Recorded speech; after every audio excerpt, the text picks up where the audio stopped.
बृहस्पति देव भगवान की जय। प्राचीन समय की बात है। एक बड़ा ही प्रतापी तथा दानी राजा राज्य करता था। वह प्रत्येक गुरुवार को व्रत रखता एवं पूजा करता था। यह उसकी रानी को अच्छा न लगता। न वह व्रत करती और न ही किसी को एक पैसा दान में देती। राजा को भी ऐसा करने से मना किया करती। एक समय की बात है कि राजा शिकार खेलने वन को चले गए। घर पर रानी और दासी थीं। उस समय गुरु बृहस्पति देव साधु का रूप धारण कर राजा के दरवाजे पर भिक्षा मांगने आए। साधु ने रानी से भिक्षा मांगी तो वह कहने लगी, हे साधु महाराज, मैं इस दान और पुण्य से तंग आ गई हूँ। आप कोई ऐसा उपाय बताएं जिससे यह सारा धन नष्ट हो जाए और मैं आराम से रह सकूं। साधु रूपी बृहस्पति देव ने कहा, हे देवी, तुम बड़ी विचित्र हो। संतान और धन से कभी कोई दुखी होता है? अगर तुम्हारे पास धन अधिक है तो इसे शुभ कार्यों में लगाओ, जिससे तुम्हारे दोनों लोग सुधरें। परंतु साधु की इन बातों से रानी खुश नहीं हुई। उसने कहा, मुझे ऐसे धन की आवश्यकता नहीं जिसे मैं दान दूं और जिसको संभालने में ही मेरा सारा समय नष्ट हो जाए। साधु ने कहा, यदि तुम्हारी ऐसी इच्छा है तो जैसा मैं तुम्हें बताता हूँ तुम वैसा ही करना। बृहस्पतिवार के दिन तुम घर को गोबर से लीपना, अपने केशों को पीली मिट्टी से धोना, केशों को धोते समय स्नान करना, राजा से हजामत बनाने को कहना, भोजन में मांस मदिरा खाना, कपड़ा धोबी के हाथ धुलने डालना। इस प्रकार 7 बृहस्पतिवार करने से तुम्हारा समस्त धन नष्ट हो जाएगा। इतना कहकर साधु बने बृहस्पति देव अंतर्ध्यान हो गए। साधु के कहे अनुसार करते हुए रानी को केवल 3 बृहस्पतिवार ही बीते थे कि उसका समस्त धन संपत्ति नष्ट हो गई। भोजन के लिए परिवार तरसने लगा। एक दिन राजा रानी से बोला, हे रानी, तुम यहीं रहो, मैं दूसरे देश को जाता हूँ, क्योंकि यहाँ पर सभी मनुष्य मुझे जानते हैं, इसलिए मैं कोई छोटा कार्य नहीं कर सकता। ऐसा कहकर राजा प्रदेश चला गया।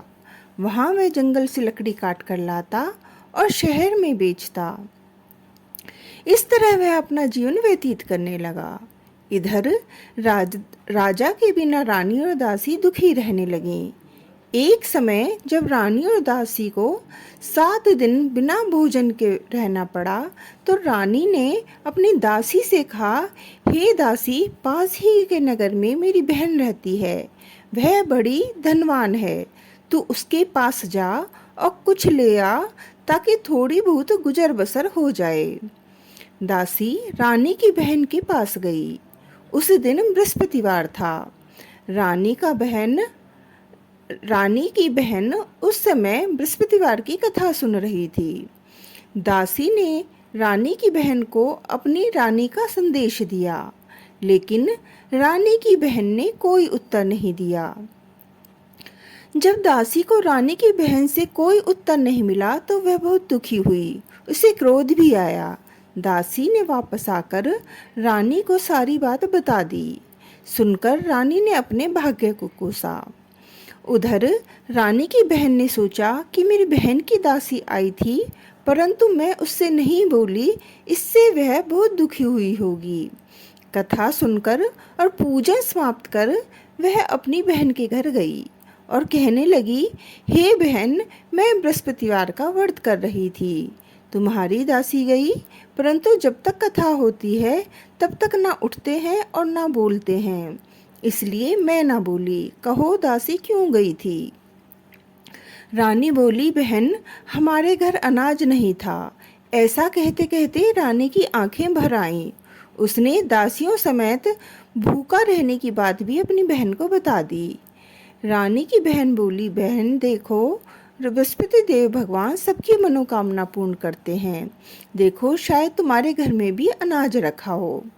यह सुनकर दासी घर के अंदर गई तो वहां उसे एक घड़ा अनाज का भरा मिल गया। उसे बड़ी हैरानी हुई क्योंकि उसे एक एक बर्तन देख लिया था। उसने बाहर आकर रानी को बताया। दासी रानी से कहने लगी, हे रानी, जब हमको भोजन नहीं मिलता है तो हम व्रत ही तो करते हैं, इसलिए क्यों ना इनसे व्रत और कथा की विधि पूछ ली जाए, हम भी किया करेंगे। दासी के कहने पर रानी ने अपनी बहन से बृहस्पति देव व्रत के बारे में पूछा। उसकी बहन ने बताया, बृहस्पतिवार के दिन व्रत में चने की दाल और मुनक्का से विष्णु भगवान का केले की जड़ में पूजन करें तथा दीपक जलाएं, पीला भोजन करें तथा कथा सुने। इससे गुरु भगवान प्रसन्न होते हैं, मनोकामना पूर्ण करते हैं। व्रत और पूजन की विधि बताकर रानी की बहन अपने घर लौट आई। रानी और दासी दोनों ने निश्चय किया कि बृहस्पति देव भगवान का पूजन जरूर करेंगे। 7 रोज बाद जब बृहस्पतिवार आया तो उन्होंने व्रत रखा। गुड़साल में जाकर चना और गुड़ पीन लाई और उसकी दाल से केले की जड़ तथा विष्णु भगवान का पूजन किया। अब पीला भोजन कहाँ से आए? दोनों बड़ी दुखी हुई, परंतु उन्होंने व्रत किया था, इसलिए बृहस्पति देव भगवान प्रसन्न थे। एक साधारण व्यक्ति के रूप में वे 2 थालों में सुंदर पीला भोजन लेकर आए और दासी को देकर बोले, हे दासी, यह भोजन तुम्हारे लिए और तुम्हारी रानी के लिए है, इसे तुम दोनों ग्रहण करना। दासी भोजन पाकर बहुत प्रसन्न हुई। उसने रानी को सारी बात बताई। उसके बाद से वे प्रत्येक बृहस्पतिवार को गुरु भगवान का व्रत और पूजन करने लगीं। बृहस्पति देव भगवान की कृपा से उनके पास धन हो गया, परंतु रानी फिर पहले की तरह आलस्य करने लगी। तब दासी बोली, देखो रानी, तुम पहले भी इस प्रकार आलस्य करती थी, तुम्हें धन के रखने में कष्ट होता था, इस कारण सभी धन नष्ट हो गया। अब गुरु भगवान की कृपा से धन मिला है तो तुम्हें फिर आलस्य होता है। बड़ी मुसीबतों के बाद हमने यह धन पाया है, इसलिए हमें दान पुण्य करना चाहिए। अब तुम भूखे मनुष्य को भोजन कराओ, प्याऊ लगवाओ, ब्राह्मणों को दान दो, कुआं तालाब बावड़ी आदि का निर्माण कराओ, मंदिर पाठशाला बनवा कर दान दो, कुंवारी कन्याओं का विवाह कराओ, अर्थात धन को शुभ कामों में खर्च करो, जिससे तुम्हारे कुल का यश बढ़े, स्वर्ग प्राप्त हो और पितृ प्रसन्न हो। दासी की बात मानकर रानी शुभ कर्म करने लगी, उसका यश फैलने लगा। एक दिन रानी और दासी आपस में विचार करने लगी कि न जाने राजा किस दशा में होंगे, उनकी कोई खोज खबर भी नहीं है। उन्होंने श्रद्धापूर्वक बृहस्पति देव भगवान से प्रार्थना की कि राजा जहाँ कहीं भी हों वापस आ जाएं। उधर राजा प्रदेश में बहुत दुखी रहने लगे। वह प्रतिदिन जंगल से लकड़ी बीन कर लाता और उसे शहर में बेचकर अपने दुखी जीवन को बड़ी कठिनता से व्यतीत करता। एक दिन दुखी हो अपनी पुरानी बातों को याद करके वह रोने लगा और उदास हो गया। उसी समय राजा के पास बृहस्पति देव साधु के वेश में आकर बोले, हे लकड़हारे, तुम इस सुनसान जंगल में किस चिंता में बैठे हो, मुझे बतलाओ। यह सुन राजा के नेत्रों में जल भर आया। साधु की वंदना कर राजा ने अपनी संपूर्ण कहानी सुना दी। महात्मा दयालु होते हैं। वे राजा से बोले, हे राजा, तुम्हारी पत्नी ने बृहस्पति देव के प्रति अपराध किया था, जिसके कारण तुम्हारी यह दशा हुई। अब तुम चिंता मत करो, भगवान तुम्हें पहले से अधिक धन देंगे। देखो, तुम्हारी पत्नी ने भी बृहस्पति देव का व्रत प्रारंभ कर दिया है। अब तुम भी बृहस्पतिवार का व्रत करके चने की दाल व गुड़ जल के लोटे में डालकर केले का पूजन करो। फिर कथा कहो या सुनो, भगवान तुम्हारी सब मनोकामनाओं को पूर्ण करेंगे। साधु की बात सुनकर राजा बोला, हे प्रभु, मुझे लकड़ी बेचकर तो इतना पैसा नहीं बचता जिससे भोजन करने के उपरांत कुछ बचा सकूं। मैंने रात्रि में अपनी रानी को व्याकुल देखा है। मेरे पास कोई साधन नहीं जिससे उसका समाचार जान सकूं। फिर मैं कौन सी कहानी कहूं, यह भी मुझको मालूम नहीं है। साधु ने कहा, हे राजा, मन में बृहस्पति भगवान की पूजा व्रत का निश्चय करो, वह स्वयं तुम्हारे लिए कोई राह बना देंगे। बृहस्पतिवार के दिन तुम रोजाना की तरह लकड़ियां लेकर शहर में जाना। तुम्हें रोजाना से दुगना धन मिलेगा, जिससे तुम भली भांति भोजन कर लोगे तथा बृहस्पति देव की पूजा का सामान भी आ जाएगा। जो तुमने बृहस्पति देव की कहानी के बारे में पूछा है वह इस प्रकार है। बोलो बृहस्पति देव भगवान की जय। प्राचीन काल में एक बहुत ही निर्धन ब्राह्मण था। उसके कोई संतान न थी। वह नित्य पूजा पाठ करता। उसकी स्त्री ना स्नान करती, ना ही किसी देवता का पूजन करती। इस कारण ब्राह्मण देवता बहुत दुखी रहते थे। भगवान की कृपा से ब्राह्मण के यहाँ एक कन्या उत्पन्न हुई। कन्या बड़ी होने लगी। प्रातः स्नान करके वह भगवान विष्णु का जाप करती। बृहस्पतिवार का व्रत भी करने लगी। पूजा पाठ समाप्त कर पाठशाला जाती तो अपनी मुट्ठी में जौ भरकर ले जाती और पाठशाला के मार्ग में डालती जाती। लौटते समय वही जौ स्वर्ण के हो जाते तो उनको बीनकर घर ले आती। एक दिन वह बालिका सूप में उन सोने के जौ को फटककर साफ कर रही थी। तभी उसकी माँ ने देख लिया और कहा कि हे बेटी, सोने के जौ को फटकने के लिए सोने का सूप भी तो होना चाहिए। दूसरे दिन गुरुवार था। कन्या ने व्रत रखा और बृहस्पति देव से सोने का सूप देने की प्रार्थना की। बृहस्पति देव ने उसकी प्रार्थना स्वीकार कर ली। रोजाना की तरह वह कन्या जौ फैलाती हुई पाठशाला चली गई। पाठशाला से लौटकर जब वह जौ बीन रही थी तो बृहस्पति देव की कृपा से उसे सोने का सूप मिला। उसे वह घर ले आई और उससे जौ साफ करने लगी, परंतु उसकी माँ का वही ढंग रहा। एक दिन की बात है। कन्या सोने के सूप में जब जौ साफ कर रही थी, उस समय उस नगर का राजकुमार वहाँ से निकला। कन्या के रूप और कार्य को देखकर वह उस पर मोहित हो गया। राजमहल आकर वह भोजन तथा जल त्याग कर उदास होकर लेट गया। राजा को जब राजकुमार द्वारा अन्न जल त्यागने का समाचार ज्ञात हुआ तो अपने मंत्रियों के साथ वह अपने पुत्र के पास गया और कारण पूछा। राजकुमार ने राजा को उस लड़की के घर का पता भी बता दिया।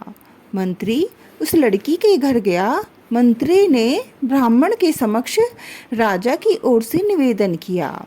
कुछ ही दिन बाद ब्राह्मण की कन्या का विवाह राजकुमार के साथ संपन्न हो गया। कन्या के घर से जाते ही ब्राह्मण के घर में पहले की भांति गरीबी का निवास हो गया।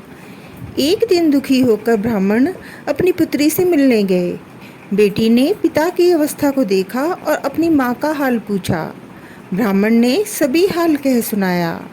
कन्या ने बहुत सा धन देकर अपने पिता को विदा कर दिया, लेकिन कुछ दिन बाद फिर वही हाल हो गया। ब्राह्मण फिर अपनी कन्या के यहाँ गया और सभी हाल कहा तो पुत्री बोली, हे पिताजी, आप माताजी को यहाँ लिवा लाओ। मैं उन्हें वह विधि बता दूंगी जिससे गरीबी दूर हो जाए।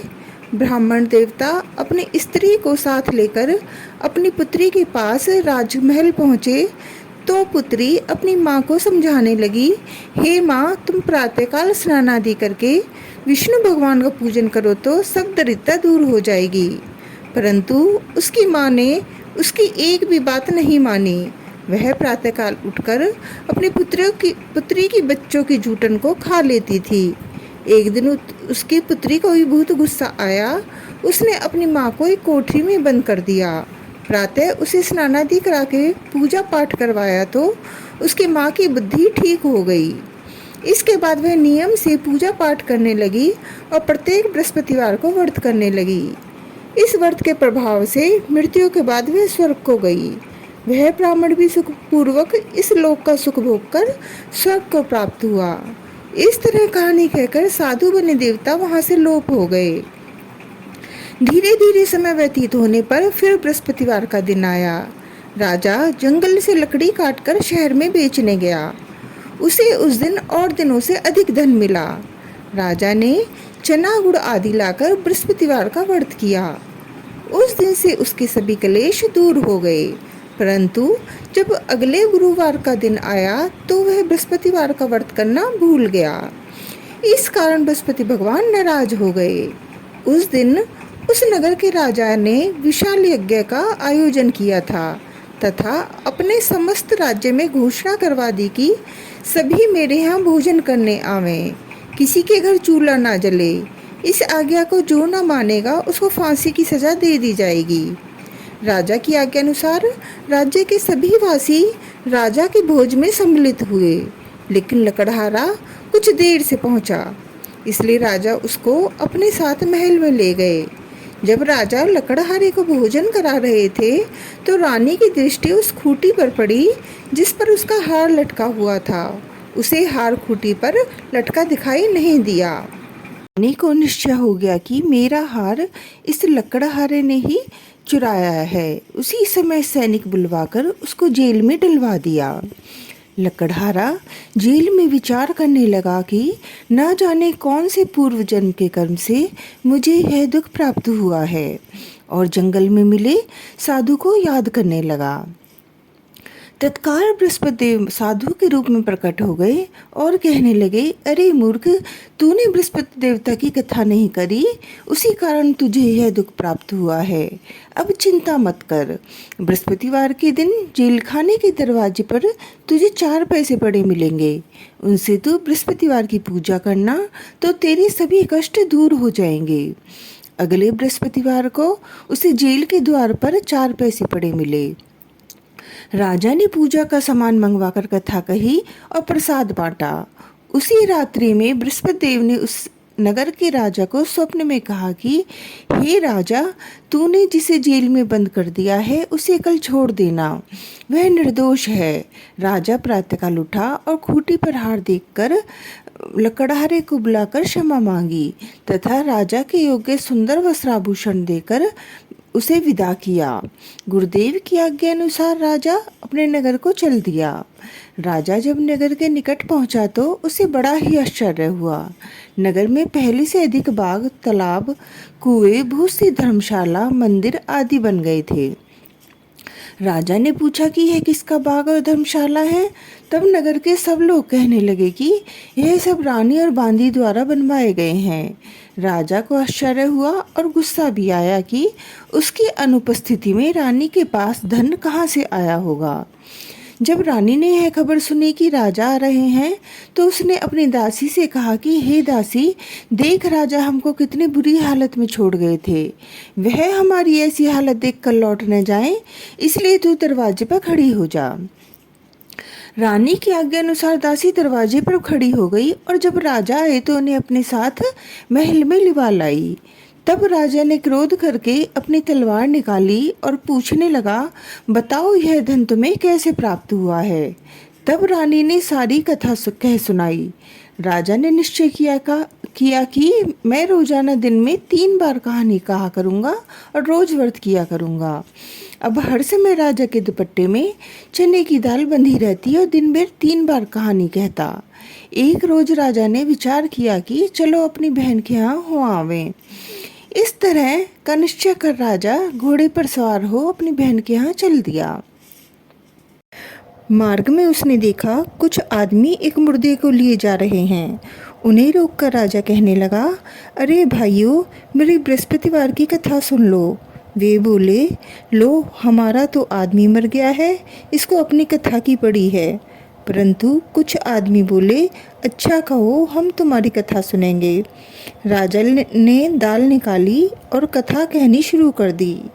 जब कथा आधी हुई तो मुर्दा हिलने लगा और जब कथा समाप्त हुई तो राम राम करके वह मुर्दा खड़ा हो गया। राजा आगे बढ़ा। उसे चलते चलते शाम हो गई।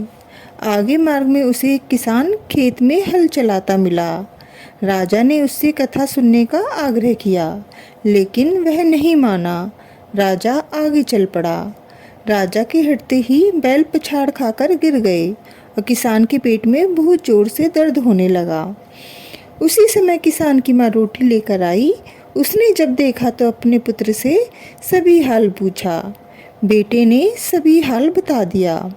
बुढ़िया दौड़ी दौड़ी उस घुड़सवार के पास पहुंची और उससे बोली, मैं तेरी कथा सुनूंगी, तू अपनी कथा मेरे खेत पर चलकर ही कहना। राजा ने लौटकर बुढ़िया के खेत पर जाकर कथा कही, जिसको सुनते ही बैल खड़े हो गए और किसान के पेट का दर्द भी बंद हो गया। राजा अपनी बहन के घर पहुंच गया। बहन ने भाई की खूब मेहमानी की। दूसरे रोज प्रातःकाल राजा जगा तो वह देखने लगा कि सब लोग भोजन कर रहे हैं। राजा ने अपनी बहन से जब पूछा, ऐसा कोई मनुष्य है जिसने भोजन नहीं किया हो, जो मेरी बृहस्पतिवार की कथा सुन ले। बहन बोली, हे भैया, यह देश ऐसा ही है। पहले यहाँ लोग भोजन करते हैं, बाद में कोई अन्य कार्य करते हैं। फिर वह एक कुमार के घर गई, जिसका लड़का बीमार था। उसे मालूम हुआ कि उसके यहाँ 3 दिन से किसी ने भोजन नहीं किया है। रानी ने अपने भाई की कथा सुनने के लिए कुम्हार से कहा। वह तैयार हो गया। राजा ने जाकर बृहस्पतिवार की कथा कही, जिसको सुनकर उसका लड़का ठीक हो गया। अब तो राजा की प्रशंसा होने लगी। एक दिन राजा ने अपनी बहन से कहा, हे बहन, मैं अब अपने घर जाऊंगा, तुम भी तैयार हो जाओ। राजा की बहन ने अपनी सास से अपने भाई के साथ जाने की आज्ञा मांगी। सास बोली, हाँ चली जा, मगर अपने लड़कों को मत ले जाना, क्योंकि तेरे भाई के कोई संतान नहीं होती है। बहन ने अपने भैया से कहा, हे भैया, मैं तो चलूँगी, मगर कोई बालक नहीं जाएगा। अपनी बहन को भी छोड़कर दुखी मन से राजा अपने नगर को लौट आया। राजा ने अपनी रानी से सारी कथा बताई और बिना भोजन किए वह शैया पर लेट गया। रानी बोली, हे प्रभु, बृहस्पति देव ने हमें सब कुछ दिया है, वे हमें संतान भी अवश्य देंगे। उसी रात बृहस्पति देव ने राजा को स्वप्न में कहा, हे राजा, उठ, सभी सोच त्याग दे, तेरी रानी गर्भवती है। राजा को यह बात सुनकर बड़ी खुशी हुई। 9वें महीने में रानी के गर्भ से एक सुंदर पुत्र पैदा हुआ। तब राजा बोला, हे रानी, स्त्री बिना भोजन के रह सकती है, परंतु बिना कहे नहीं रह सकती। जब मेरी बहन आए तो तुम उससे कुछ मत कहना।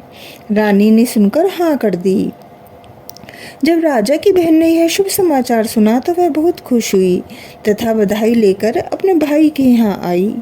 रानी ने जब उसे आने का उलाहना दिया, जब भाई अपने साथ ला रहे थे तब टाल गईं, उनके साथ न आईं और आज अपने आप ही भागी भागी बिना बुलाए आ गईं। तो राजा की बहन बोली, भाभी, मैं इस प्रकार न कहती तो तुम्हें औलाद कैसे मिलती।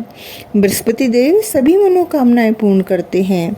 जो सद्भावना पूर्वक बृहस्पतिवार का व्रत करता है एवं कथा पढ़ता है अथवा सुनता है और दूसरों को सुनाता है, बृहस्पति देव उसकी सभी मनोकामनाएं पूर्ण करते हैं, उनकी सदैव रक्षा करते हैं। जो सद्भावना से गुरुदेव का पूजन एवं व्रत सच्चे हृदय से करते हैं, उनकी सभी मनोकामनाएं वैसे ही पूर्ण होती हैं जैसी सच्ची भावना से रानी और राजा ने बृहस्पति देव की कथा का गुणगान किया, तो उनकी सभी इच्छाएं बृहस्पति देव जी ने पूर्ण की। अनजाने में भी बृहस्पति देव की उपेक्षा ना करें, ऐसा करने से सुख शांति नष्ट हो जाती है। इसलिए सबको कथा सुनने के बाद प्रसाद लेकर जाना चाहिए। हृदय से उनका मनन करते हुए जयकारा बोलना चाहिए। बोलो बृहस्पति देव भगवान की जय, बोलो विष्णु भगवान की जय।